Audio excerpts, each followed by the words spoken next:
পৰিৱেশ সুৰক্ষিত কৰাৰ বাবে সকলো প্ৰচেষ্টা কৰিম।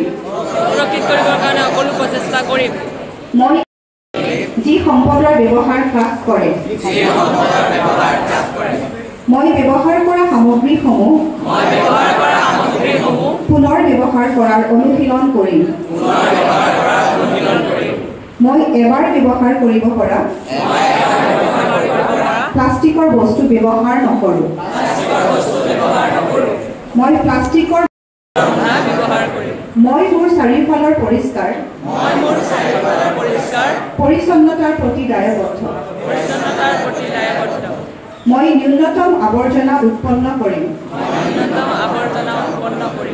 মই আৰু অধিক গছ ৰোপণ কৰিম। মই শক্তি আৰু পানী সংৰক্ষণ কৰিম। ধন্যবাদ।